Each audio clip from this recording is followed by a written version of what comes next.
Join Town Pump's Pump It Up Rewards Plus program and never pay full price for fuel again. Save 5 cents on every gallon every day at any Town Pump across Montana. Plus, earn and redeem points on your favorite in-store items to get free stuff with our clubs. Stop in and pick up a rewards card. Download the Pump It Up Rewards Plus app today. Or visit townpump.com/rewards to register and start saving. Town Pump. Right down the road. Pump it up. Oh, yeah.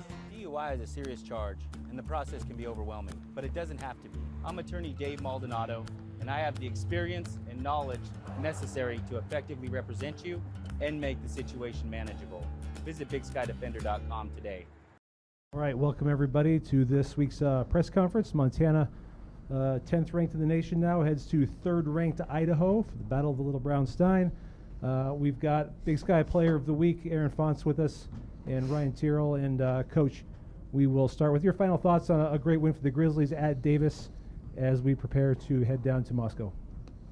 Okay, thanks, Tapes. Congrats to you, Aaron, on being Big Sky Player of the Week. Well deserved. Thank you, Coach. Nice job.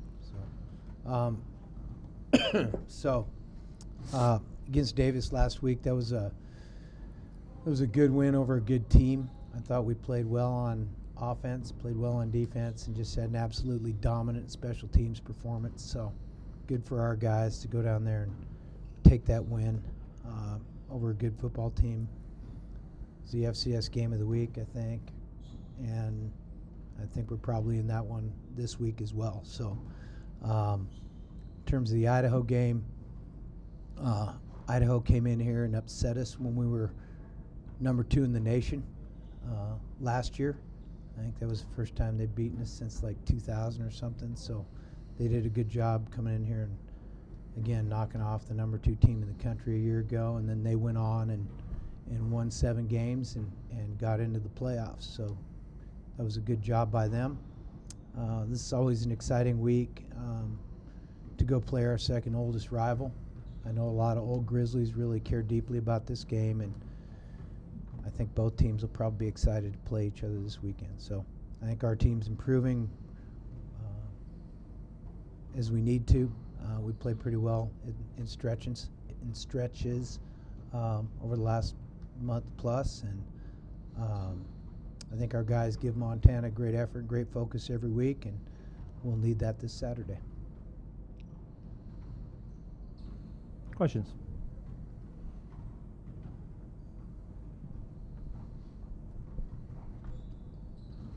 Coach, you talked a lot about how good of a tackling team this is. How much were some of the defensive adjustments you guys made Saturday just a part of that, part of putting your guys in position to make one-on-one tackles in space?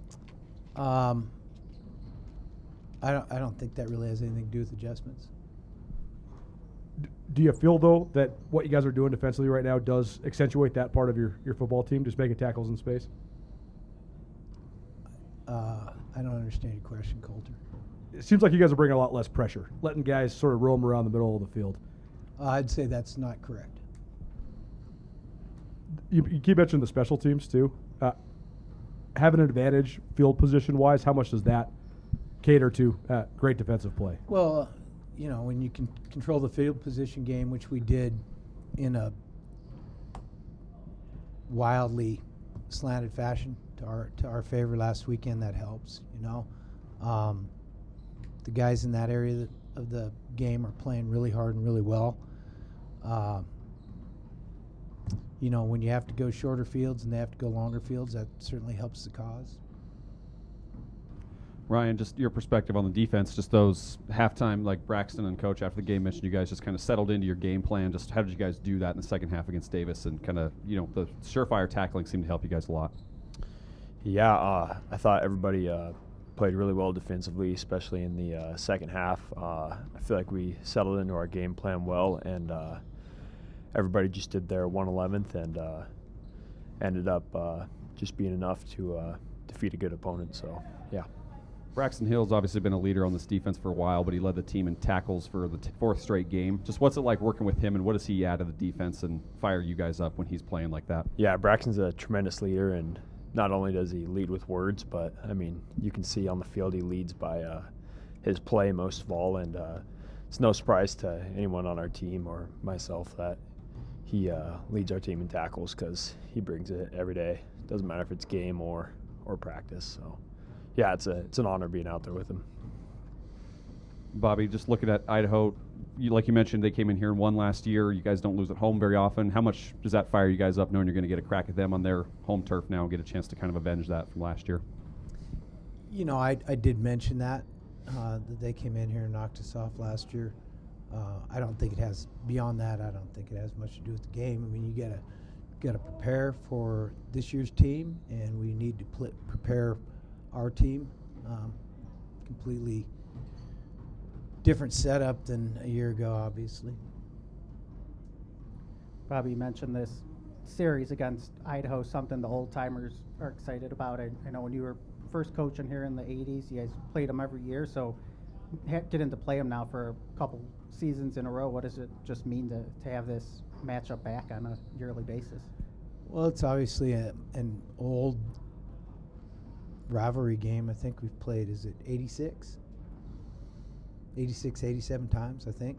So, you know, in the world of college football, it's a lot of history between two universities. And so, you know, they're kind of a neighbor to the west a little bit, and when you have that history and the proximity, and you see each other in recruiting and everything else, it just lends itself to focus on the game, for external focus on the game. And for both of the players getting to be in this game a couple times, and, you know, trophy game for you guys, just what's kind of your understanding of this game and how big it is to fans? Aaron, you want to take it?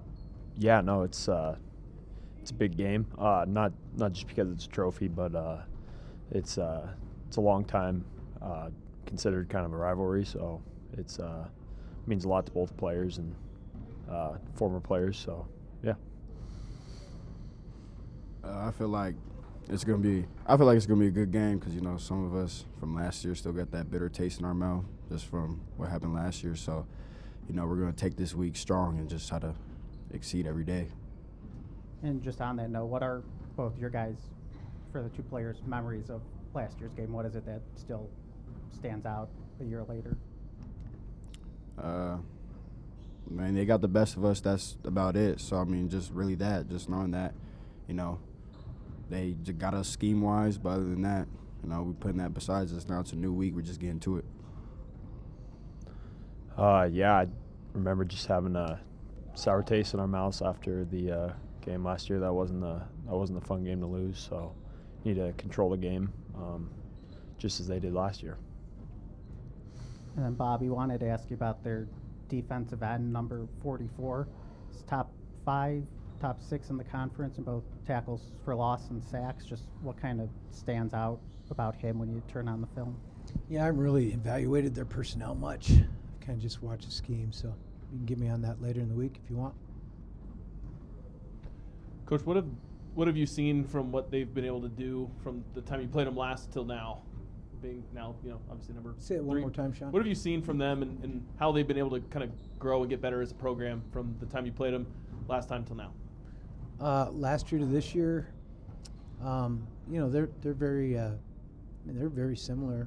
They haven't changed a ton. I mean, everybody tweaks their scheme, but they're real similar to who they were a year ago. I think they've sold out ESPN game. Obviously, when teams play the Griz, it's usually one of their bigger games of the year. How do you balance that as far as approaching it like it's a regular game, but also making sure you're kind of matching the energy that they're going to have? I don't know. I always expect the other team to have energy. They always seem to when they play us, so that's not going to be a surprise. You know, I think it'll probably be noisy. We'll have to handle that. Their quarterback, obviously, that's been very good. Playmaker, what do you see from him on film?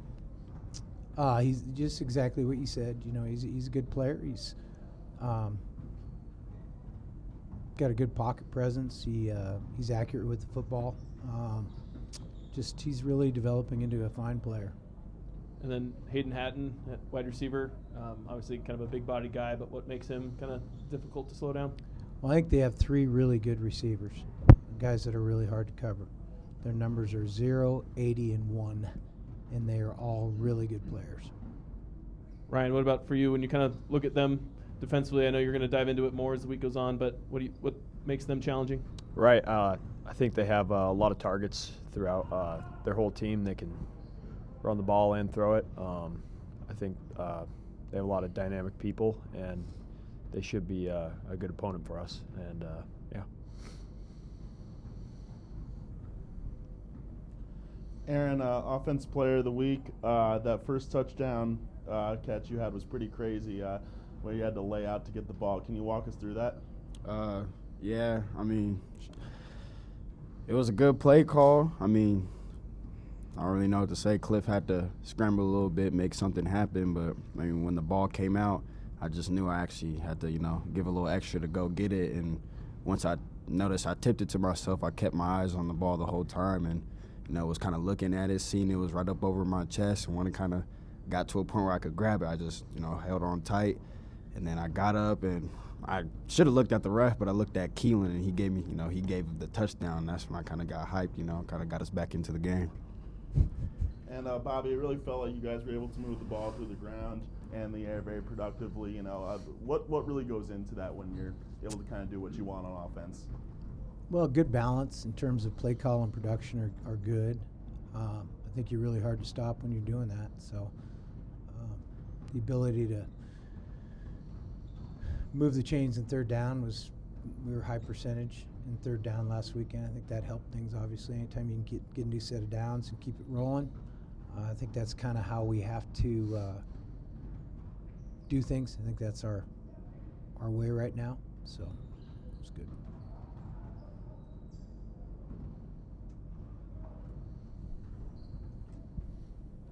Bobby, you touched on the quarterback and the receivers. Any other area on Idaho's team that kind of stands out when you've looked at them, that kind of some of their strengths, whether it be offense, defense, or special teams? I think there are a lot in terms of, it's going to be redundant because I'm going to say the same thing I said about Davis last week. I think they're good in all 3 phases. I think they're a real solid football team, offense, defense, special teams. I think they do a good job. So they're a well-rounded team, and they're 5-1, we're 5-1, and it's a big game. Aaron, just the offense has been kind of clicking the last couple of weeks. How do you guys keep this momentum going? Like, what do you see succeeding, and how do you guys keep that rolling this next week? We had a good practice last week with good scout look and just kind of, bringing more to practice. So I feel like if we do that again this week, just, with a little bit more, I don't know, probably a little bit more grit to it, just since we got that bad taste in our mouth. I feel like we could really get things going this week. And Bobby, kind of similar question for you. I was going to ask you, did you ask me about the crowd? That was you, Sean, right? Yeah. Yeah, is it sold out? I think so, yeah. Oh, that's awesome. I mean, they only have 4 games at home this year. They ought to sell it out. I mean, it's no fun playing in an empty stadium, so good. Anyway, go ahead. This similar question kind of asked him, just how do you guys keep this momentum on offense rolling? Like, what's been, in your eyes, what do you see that you guys can keep that going? Well, the answer's simple. I mean, you go execute. Now, whether you get to do that or not, I mean, the other team's got some say to that too. But the answer to keeping it rolling is go execute. Then just for both the players too, we touched on obviously the loss last year. Just how do you guys harness those emotions and not get like too worked up after trying to get back in a loss? Like Coach mentioned, it's just kind of a new week. How do you guys maybe look at that for both of you? I would say just, bringing that effort into practice, letting everybody know how it went last year, just to get them going. And, I would just say keep the momentum up at practice. Like Coach said, just, execute. Yeah, I think we just have to be mindful that this is a big game for our team and not look at the past so much, but look at the future and just try and go out and dominate. Bobby, just the evaluation of Idaho's running backs, it seems like both of them pretty good 1-2 punch. Yeah, like I mentioned to Frank, I haven't really done a real deep dive into their personnel, but They're physical runners. That comes off on the film. They want to run the ball. They have great wide receivers, as I mentioned, also when Sean asked. But they want to run the ball, and those backs are good at it. Do you have a definitive memory of the Kibbe Dome or just playing Idaho in general, just of this rivalry? I mean, I've been there a lot of times. I mean, even to the point where, I think when I was a GA at UCLA, we practiced there when we played Washington State. So I've been there many, many, many times, and I actually like it. You know, it's a fun place to play.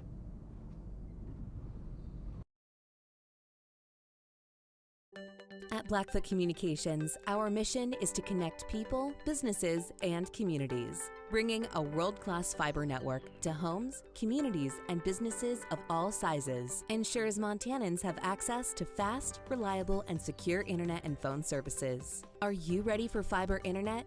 To find out if fiber is coming to your area, visit goblackfoot.com/readyforfiber. Connect to more with Blackfoot Communications.